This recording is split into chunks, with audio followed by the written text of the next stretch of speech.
కూటమి సర్కార్ అమరావతితో పాటు విశాఖ అభివృద్ధిపై కూడా ఫోకస్ పెట్టిందా? విశాఖను ఆర్థిక రాజధానిగా మలిచేందుకు ప్రణాళికలు సిద్ధం చేస్తుందా? అమరావతి విశాఖను కూటమి సర్కార్ రెండు కళ్లుగా భావిస్తుందా? ఈ రెండు నగరాల అభివృద్ధిని బ్యాలెన్సింగ్ చేసేందుకు కూటమి ప్రభుత్వం అడుగులు వేస్తుందా? అమరావతి వైజాగ్ డెవలప్మెంట్ కోసం ప్రభుత్వం ఏం చేయబోతోంది? Let's watch.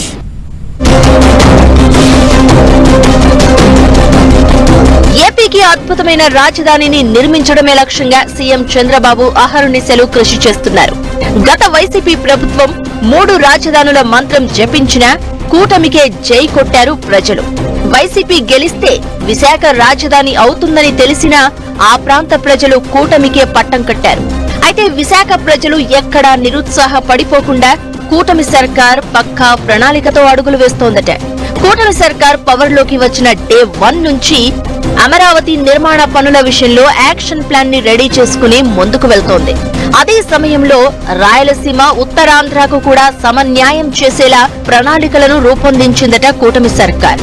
అమరావతితో పాటు విశాఖకు ఎనలేని ప్రాధాన్యత ఇస్తోంది. విశాఖను ఐటీ హబ్ గాను, పారిశ్రామిక కేంద్రంగాను తీర్చిదిద్దడానికి ఉన్న అన్ని అవకాశాలని వాడుకుంటోంది.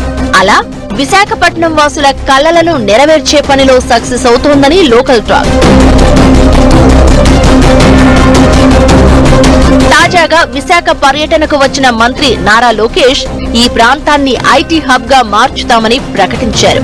విశాఖలో రానున్న 5 ఏళ్లలో ఏకంగా 5 లక్షల ఐటీ ఉద్యోగాలు వచ్చేలా చూస్తున్నామని అన్నారు. అంతర్జాతీయ నగరంగా, ఆర్థిక రాజధానిగా విశాఖను తీర్చిదిద్దుతామన్నారు.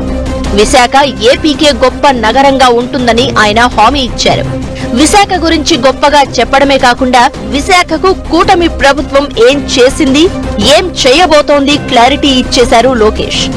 ఇలా విశాఖ రాజసం కానీ, రాజధాని హోదా కానీ ఎక్కడా తగ్గకుండా ప్రభుత్వం ముందుకు వెళ్లేలా కనిపిస్తోందని లోకల్ పీపుల్స్ చర్చించుకుంటున్నారట.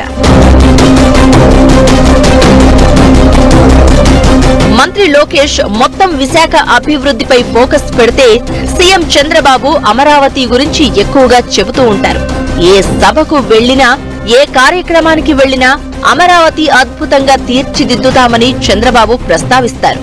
ఇలా 2 నగరాలను డెవలప్ చేసేలా కూటమి సర్కారు దూసుకెళ్తోందని అన్ని వర్గాలు చర్చించుకుంటున్నాయి. ఈ విషయంలో విశాఖ జనాలు కూడా ఫుల్ ఖుషవుతున్నారట.